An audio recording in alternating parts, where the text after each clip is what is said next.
Everyone in Popisho was born with a little something something, boy, a little something extra. The local name was Kors, magic but more than magic. A gift, no? Yes, from the gods. A thing so inexpressibly your own. Welcome to the Waterstones podcast and welcome to Popisho, the fantastical island archipelago created by Leone Ross in her extraordinary new novel, This One Sky Day. I'm Will Rycroft, and in this episode of This Is the Book, we get to travel to a place where every member of the community has some kind of magical ability, or cause. This is the story of a novel 15 years in the making. This is the story of a writer battling against adversity. And this is a story about how all that work and creativity has resulted in a book filled with colour, character and hope. This One Sky Day is a book so rich in themes and so strong in its vision that we have a lot to hear in this episode. But as ever, I began by asking author Leone Ross to take us back to the beginning. This One Sky Day, I suppose, started coming to me through a process of my trying to heal. And what I mean by that, without sounding too dramatic, is trying to heal from my experiences with publishing before this book came along. So I was in my, mid to late 20s when I first began publishing with a very small publisher called Angela Royal Publishing, who signed a 2-book deal with me, and I was 26 and more excited than I can begin to express. And she had no money and was the tiniest publisher in the world, who also, by the way, published Bernardine Evaristo. So there's a lot to thank Angela Royal for. Long story short, 2 books came out in rapid succession. And, if I'm really fair, they were well reviewed. Mixed reviews, but good reviews. Orange Laughter, I think, at one point was in the hands of Oprah Winfrey, and then not. She obviously passed. Something that caused me to hold my breath for about a week, and then nothing came of it. But I think what was happening here is I was young and really naive about publishing. I'd always wanted to publish fiction. And I was a working journalist at the time, but I'd always wanted to do this. Since I was a little girl, I'd dreamed of it and kind of, scribbled out, where they say copyright Stephen King. I'd scribble out Stephen King's name and put Leone Ross. I mean, I was that kid, right? Wanted this so much and had no clue of what the industry was or how it works or how to be or what to trust or how to trust yourself. I just kind of naively thought, I'll write a book and I won't make very much money out of it, but that's cool. And then I'll write another book and people will say okay things and then I'll kind of trot on through it. And I think what freaked me out is, and then nobody seemed to care. I think what I needed probably was an agent to sit me down and go, what's next, baby? Come on. And how do we find some time outside your real, work? How do we take care of you now that you wrote this really intense book, which is Orange Laughter? How do we get your head out of that space into another book? And I had no clue. Will, how the hell was I supposed to know? I mean, you kind of write books, no one. Ultimately, I kind of lost faith. I thought, I can't do that anymore. And so I'm not going to. So I kind of folded myself into a bit of a corner. What I did do and what kept me, I think, my hand in was writing lots of short stories and publishing lots of short stories over that 15-year period while I was thinking about who I was as a novelist, or frankly not thinking about who I was as a novelist for a while. Yeah. And I love short stories. They were the saving of me. What I found was that I could come up with an idea for a short story, write it relatively fast, edit it, and have that same hit of adrenaline and gorgeousness and pleasure. Without the fear that was clearly coming from the larger work of the novel. And then eventually thought, all right, the novel frightens me, so what shall I do? And I thought, you have to please yourself. That became increasingly clear. You have to delight yourself. And I thought what I needed to do was actually return to the original feeling of writing for me, which is a child-like experience. I was that imaginative, quiet kid with a book in my hand, paying attention to leaves and flowers and animals. I was that kid who fantasized about being Gerald Durrell or a vet, So I did a lot of body work, oddly, lying in the grass and letting sunshine on my head and, waving my legs in the air and writing stream of consciousness without any sense of all of the things I was teaching my students, which was plot and function and theme and inspiration and discipline. I just wrote for a long time, for a couple of years, anything and everything that occurred to me. I probably ended up with somewhere in the region of 400,000 words. Wow. Easily, and that really is not an exaggeration, even though I do have a tendency to overstatement. And then looked at it and went, shit. We'll come back to how Leone wrestled with her Leviathan, but first I wanted to know more about Popisho, the island nation she has created so vividly. How did she go about doing that? What I wanted to do was go back to a place I hadn't been since I was a child, which is Grenada, because Grenada has smaller islands off it. And I'd been to a couple of them in my childhood. So I wanted to go there and do some, because I'm quite visceral and physical. So I wanted to walk around a small space and remind myself of what that was, island life. But I couldn't afford to go to Grenada at the time. So I was literally thinking, this is years ago now, going, oh, is there anywhere near England? Isles of Scilly. And of course, Popisho, its origin is the word, as far as I know, puppet show. It is a Jamaican word. It is a Jamaican slang word. And it means a foolishness. Interpreted in several ways. It can mean the cuckolding of a man, for example. You make your wife turn your Popisho, means you've allowed your wife to turn you into a fool, right? Cheat on you. But that's one interpretation of Popisho. But I went, Isles of Scilly, of course, spelled Scilly, but, I believe in things like that. I thought, that's perfect. I've got some Scilly Isles. So I went to the Isles of Scilly, and I literally, which is, of course, an archipelago, and I walked around several of the islands physically. So, because I'm also a stickler and weird about what I get perfectionist about. And so while it doesn't make any sense to say, could this be all of this stuff that happens in this 24 hours in this book be done in 24 hours? I had to find out, right? So of course I did it, so that I could work out whether it was possible and how it felt, how it would feel to Xavier and Anise walking. I mean, Anise is walking less and Xavier's walking more, but what it would feel to walk kind of the perimeter of a particular physicality. So that helped with the constraints of the novel as well when it came to it, because I could feel myself walking and I could feel Xavier walking.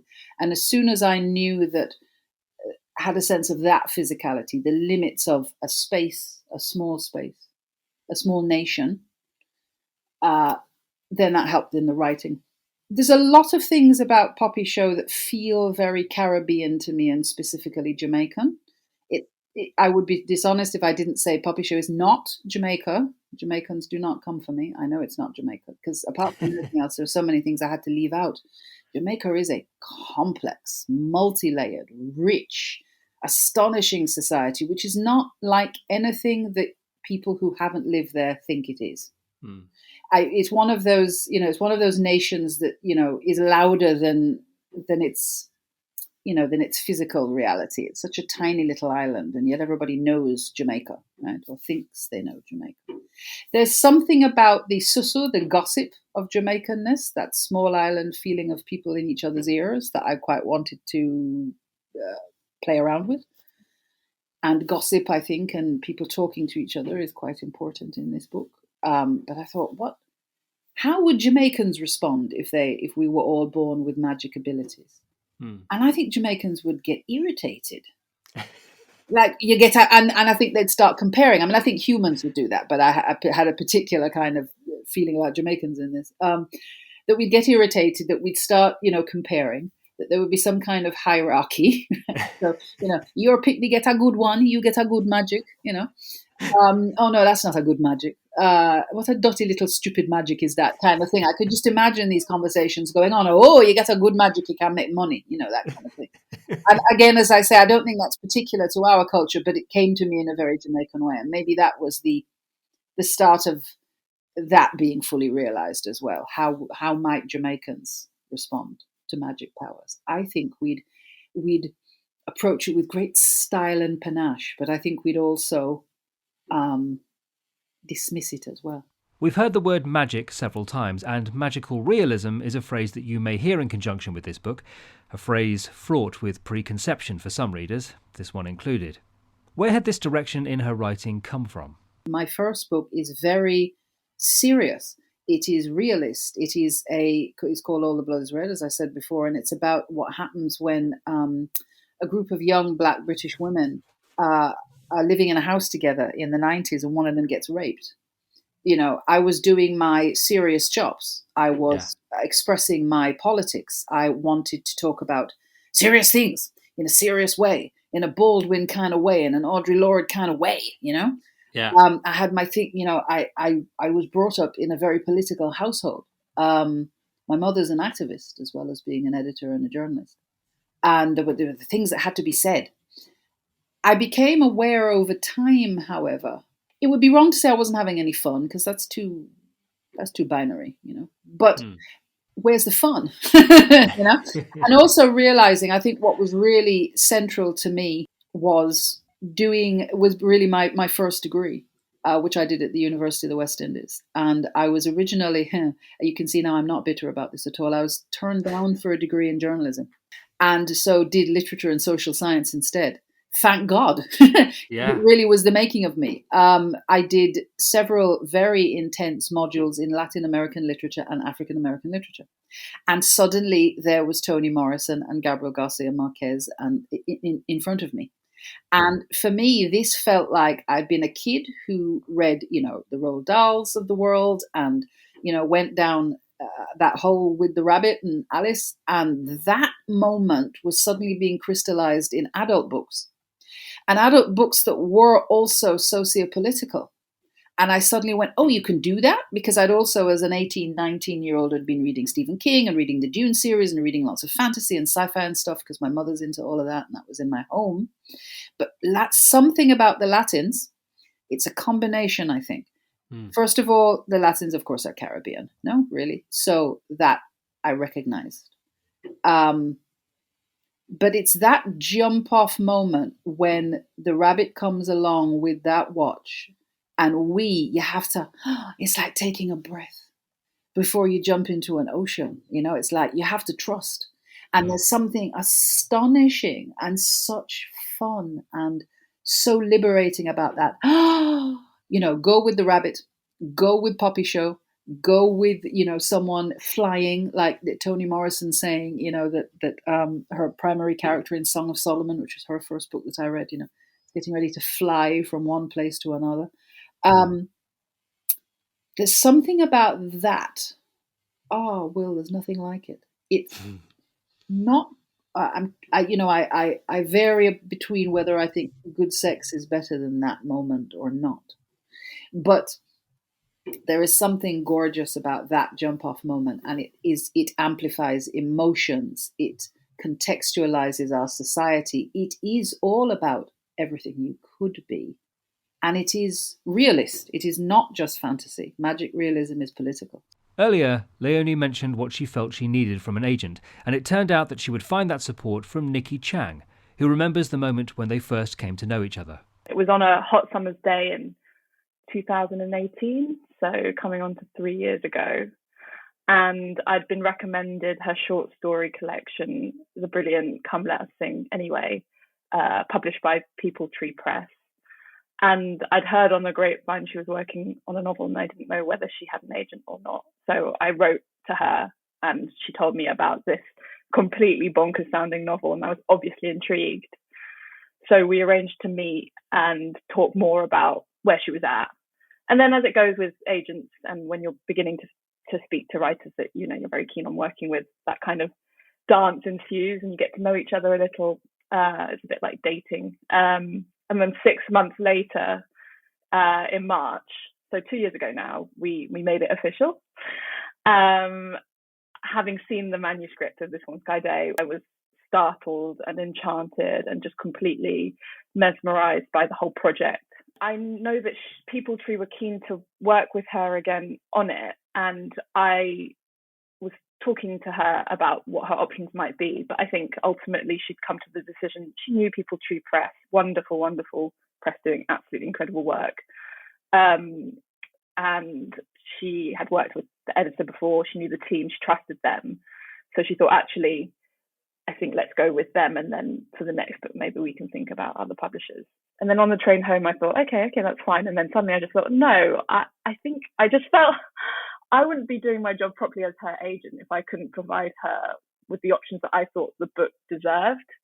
And I thought that and so I called her up the next day, I think, if I remember correctly. And I said, look, would you trust me to just share it with a few editors who I know will love your writing, some of whom already know your work?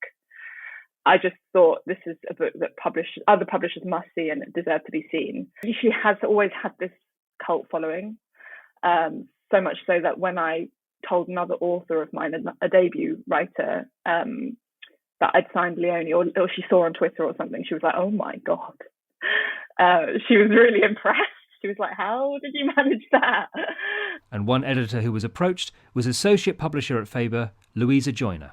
I remember it incredibly clearly. She sent me the manuscript with a covering letter with her enthusiasm. And I remember it really clearly because it was just before the London Book Fair, which always means lots and lots of manuscripts and submissions.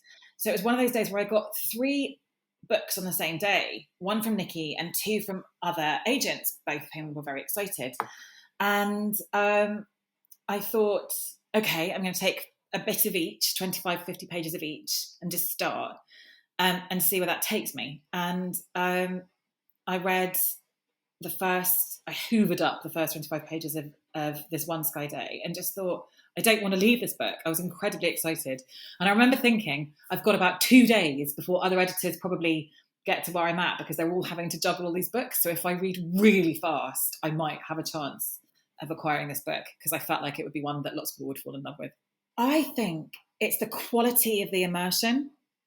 So I don't read covering letters before I read the books. I try to read first and get my initial impression. And the world just feels so complete. You feel like you're visiting a place and it's in 3 dimensions and you just want to have a poke around. And so I think sometimes big books can feel intimidating, but with this one, I just was really excited to spend more time in that world, which I think feels exquisitely realised in a sort of, almost like in that video game way, if you want to go and like poke around in extra rooms and dig through a cabinet, like it's got that quality of depth, I think. Quite unlike anything I'd read before, but also kind of completely conscious of the literary forebears. You could see so clearly the constellation of influences orbiting the work, whether it was Morrison or Marquez and the Harlem Renaissance to Carter and Dickens. And I think Louisa immediately clung on to that. I called her to pitch her the book. I think we had some back and forth because it was so busy. I managed to catch her on a Tuesday morning and I pitched it to her over the phone, describing, why I loved it, just the vivid texture, the unforgettable cast of characters, this microcosm of life and society. And also thematically, it's so interesting because this kind of symphony of themes emerges from mental health and miscarriage to sex work, cronyism, corruption, fame, class, religion, sexuality, addiction, and of course, the grandest and most universal themes, love, sorrow, and food. And then I sent it to her, having sort of tried to convey all of this to her. And then the next day she emailed me to say, I'm on leave, but I'm absolutely loving this. And then 2 days later, she'd preempted it and we'd closed the deal. So, and in the meantime, some of that is, Louisa then, conveying her mutual love of the book to me, but also to Leone, talking to Leone about how she wanted to publish the book as well as her editorial vision for the book. And we also had the rights team chipping in, people in the company kind of also reading very quickly. I don't know how they do it, and writing a few words about how they felt about reading when they read her book. So it was a really, whole company effort to convey to me and Leone how much they loved the book and wanted to publish her. A sense of that in-house excitement comes now from Lucy Hawson, from Faber's sales team. How quickly did she fall under Popisho's spell? I'm really not just saying this immediately. The way that Popisho is so seamlessly constructed, normally when I'm reading a book with kind of magical or fantastical elements, I find myself flicking back and forth, thinking, wait, how did that happen? How is that possible? And that just doesn't happen here. I was just completely absorbed in this world from the start. I was honestly taken aback in a very, very early scene by by how moved I was by this moment where Javier, he's walking around his restaurant, he's on the balcony, he's looking down and watching guests start to assemble and arrive, and the anticipation of sitting down to share this meal. And I don't know whether it's because it's been locked down so long, but I was just gripped by this yearning to kind of be out in a restaurant doing that. It was just completely, I honestly haven't been gripped like that by a scene in a long time. Food. This book is suffused with the flavours, textures and sensuality of food. Xavier Red Shoes, the character mentioned there by Lucy, is a man whose cause, or magical power, is the ability to flavour food through his hands. Reading this book made me hungrier than any reading experience I can think of. But as I learned from our conversation, Leone's own relationship with food was far more complex than my first reading suggested. I wrote this book through my 30s, through my 40s, into my 50s, which in and of itself is a really interesting thing to do. And I think that shows, now that I look back on it, on several levels in the book. In terms of food particularly, I can't separate this book from a healing experience for myself, because I have had an entire life of an eating disorder. And so my feelings about food are very complicated and very painful. And there's something in this book about, and maybe I just couldn't do any better or any worse, about telling the truth. And so it's a work of fiction, but I think I somehow along the way decided I was ashamed of my experiences within the publishing industry. And so I had to get over that. And then I write about a man in here, Xavier Red Shoes is one of the primary characters, as hopefully people will find out, who is also dealing with shame because he is addicted to hallucinogenic moths, which they're just hallucinogenic moths because, again, that amuses me. The more serious point is the addiction, of course, and the compulsion to soothe himself by consuming these moths. And he wants to again throughout the whole novel. But he's a chef and he loves food. And one of his duties is to nourish his community. And so I began writing about food in order to heal myself and my relationship with food, to begin to see it as beautiful and creative. Now, for people who love food, of course, that's obvious, right? What's better than a beautiful meal? What's better than, the color and texture and detail of food? But my experience with food has not been that. And so I think throughout, the most honest thing I can say is that I began to write my way towards my own healing with it. And so I had to make it beautiful. I had to make it interesting. I had to claim it. It's a very odd thing to be so pained by something that I know will give so much pleasure to readers. Have you found it healing to write about it? Yes, I think I have. I mean, I think because I've had a lifelong eating disorder, and by that I mean from childhood, like Xavier has eaten moths since he was a child. Certainly, the things are not the same, obviously, but the impulses are similar, and the kind of incredible complexity of having that kind of behavior from childhood and then having a whole lifetime of it is really weird. But I suppose writing is soothing as well, and facing your own pain is important. I don't know that I have a whole answer to that. I couldn't say to you, "Oh, I've written this book about food now and everything's cool." No, not at all. I don't think it really ever will be. I think there are some sadnesses, like Anise. Anise is our female protagonist, really, and she has had successive miscarriages. And there are some things that I think are painful and you must just live with. Have I healed? No. Was it healing? Absolutely. Am I tremendously proud of myself? Yeah.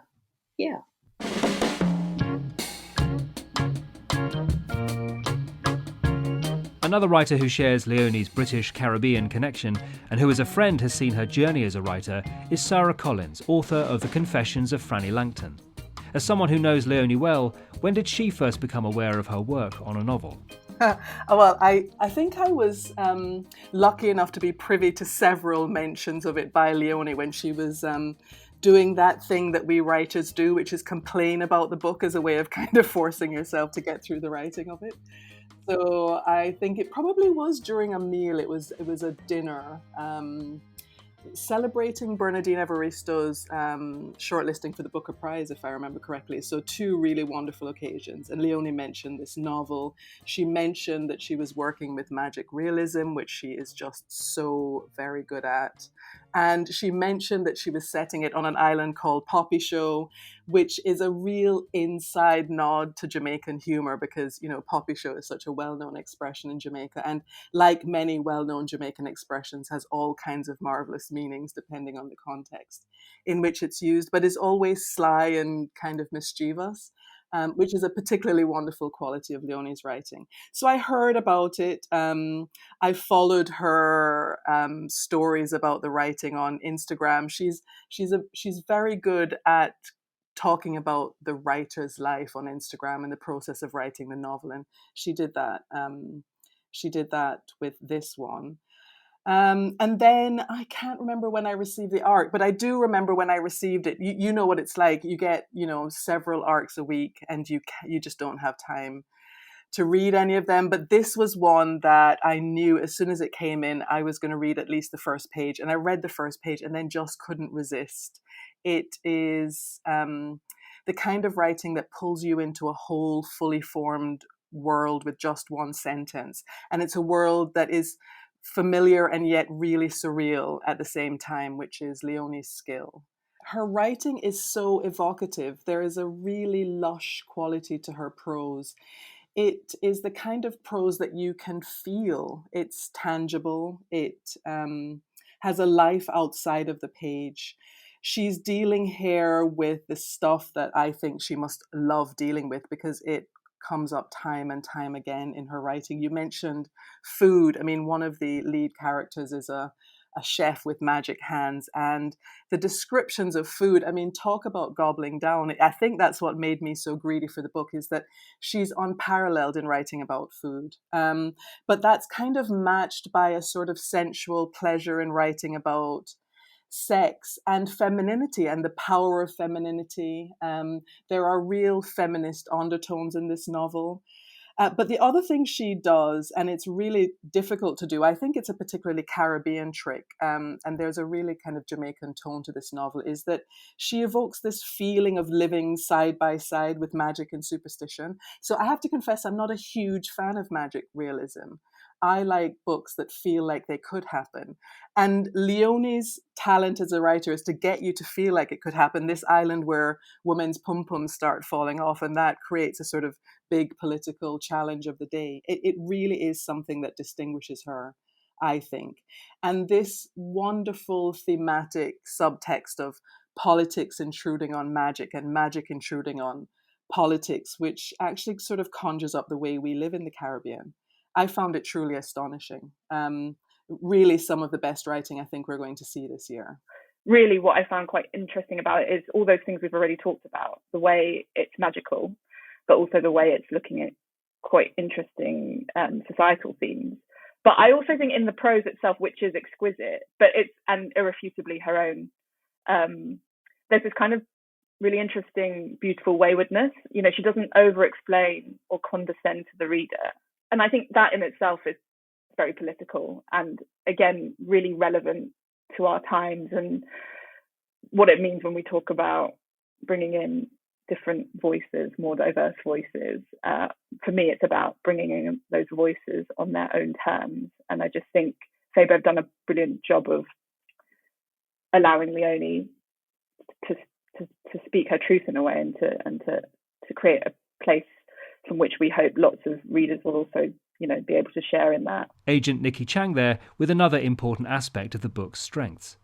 And from the team at Faber, more thoughts on the appeal of this novel. First, editor Louisa Joyner, and then sales executive Lucy Horton. I would say relax, you're in really safe hands. And I think that's very deliberately why I mentioned things like Captain Corelli's Mandolin, because it's just a fabulous story. And I think what Leone does so brilliantly is just let you enjoy the journey. If you become interested in some of the more sort of cultural conversations it's having, fabulous. But if you just actually, I spent a lot of time just really like spending time by sparkling blue water. It's just really lovely to be by the sea.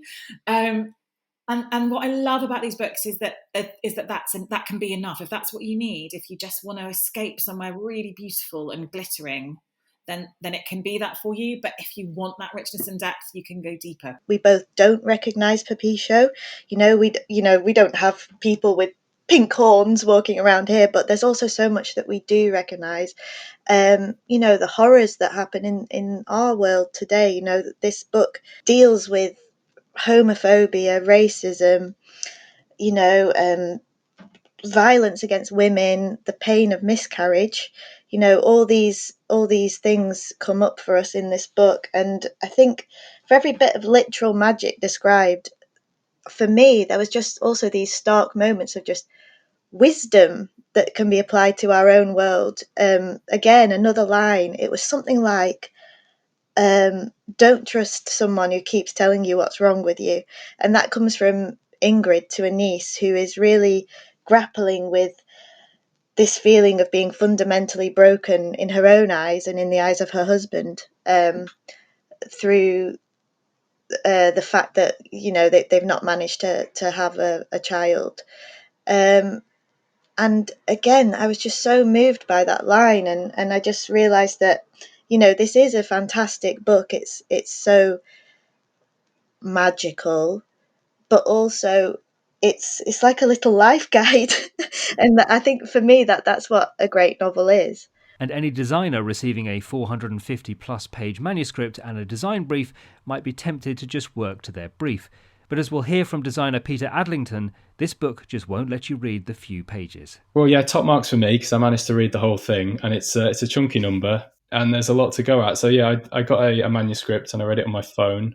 This was sort of start of lockdown, so I was lucky enough to be buried in the wilds of Scotland. So it's very different from the place set in the book. As far as having a personality goes, this was a real sort of standout book for that, and it's one which I think you really need to read the book to get a flavour of it because it's so unique. The book you can see now, as is usually the case, is sort of an amalgamation of more or less the first visuals that I did. Fast forward 3 months where I'm still on sort of like round 7. You wonder how that's actually happened. But the brief, to start off with, I'd been sort of supplied it with some ideas to look at sort of butterfly wings and just look at the patterns and see if we could like get this sort of really lush cover. So I went down that route. I used a sort of really, I think the font that I've used, which is Albertus, which is a sort of a Faber staple from back in the day, and we still use it quite a lot now. I think it was the first font that I used, or the first one that was working. So yeah, so it was sort of sat down, started doing some visuals. They were quite nice, and then just went off because there was so much to go at. I think is almost the problem for a designer sometimes with a book as visually lush as this One Sky Day. It's hard to know when to stop.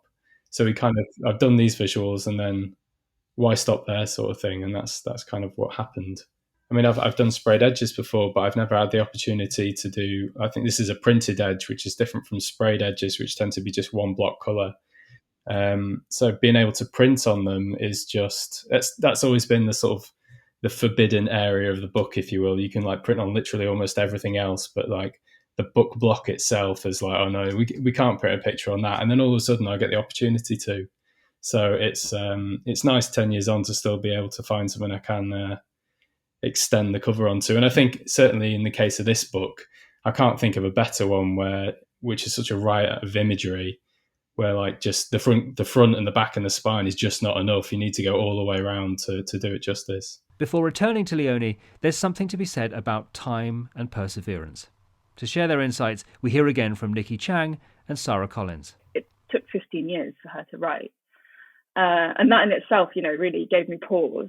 And she described it as her white whale, the baby that nearly died. And she was pretty much on the verge of being done with it and just shelving it. And even that in itself was just staggering to me. And like you say, it had obviously been distilled down when I got it. And I think, through the process of self-editing, but also sharing with trusted readers, but really testament to Leone's own skill and maturity as a writer, I think, to be able to, keep on going, but also to get it to a place that she felt, okay, well, this is it then. Yeah, it's something about developing flavors, isn't it? I'm going to keep using your metaphors.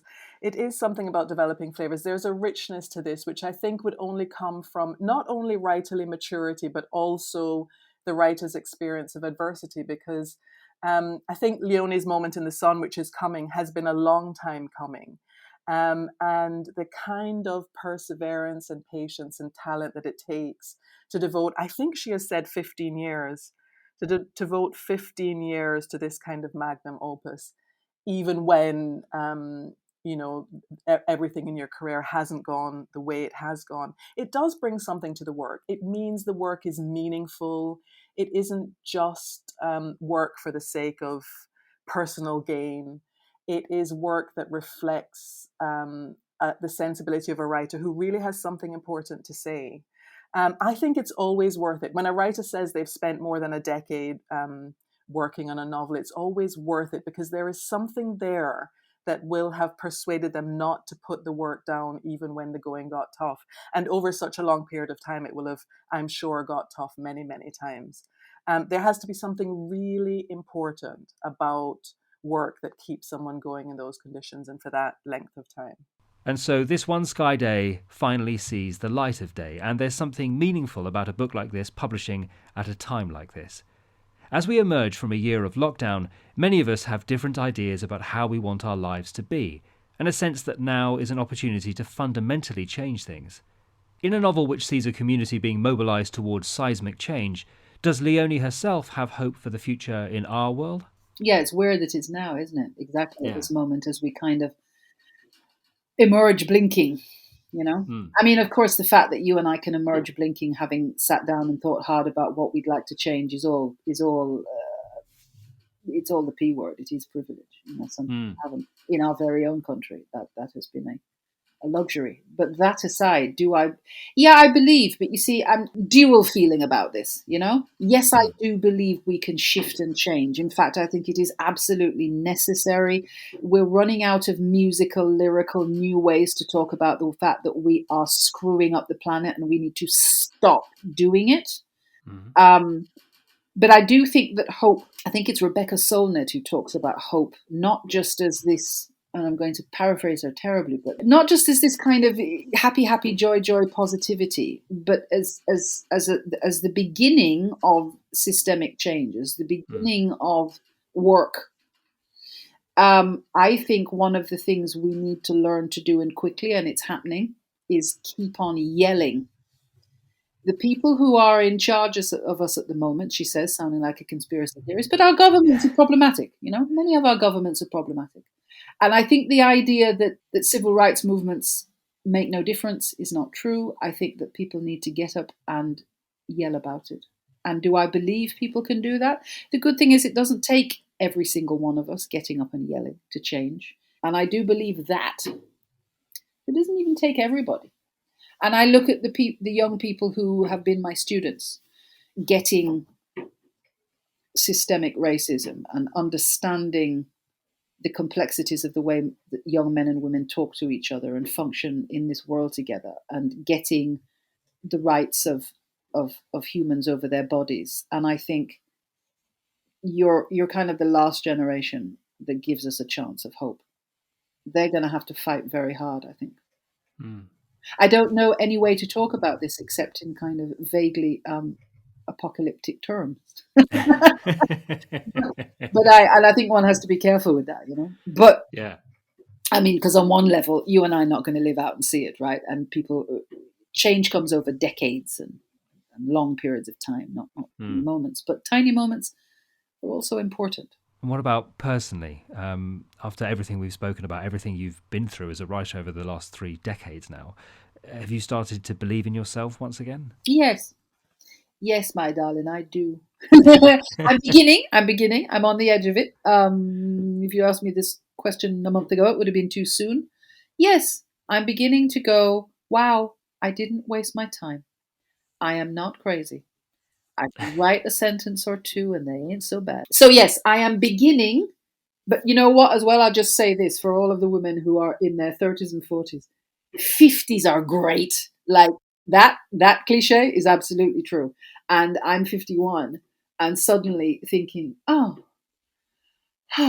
this is so good. As an aside as well, and I have said this before in other interviews, but I keep showing off about it because it's a nice feeling. And we've talked about lockdown. I spent lockdown falling in love. And so, and living with my relatively new partner. I mean, we're celebrating 3 years soon, so it's not that soon. But after a whole lifetime of utter rubbish is the short version. It's also very nice to be in love, very nice to be in a wonderful partnership. And that feels like the full stop on the end of this book as well. I remember Angela Royal actually saying to me so many years ago, she said, I would love to see what kind of book you write if you are in love. And I think this is probably it. I tell you what it was, for me, the final thing, it was when I did the audiobook, because I've recorded the audiobook. I've never recorded an audiobook before. I love reading, by the way. I love reading in public, but I've never done that. And everyone went, oh, you have a nice voice, go and do it. I said, all right, I'll give it a try, see if they'll take me on. And it took a long time. But ultimately we did it through lots of tears and laughter, actually. Wonderful producer, wonderful editor. Oh, such lovely people. And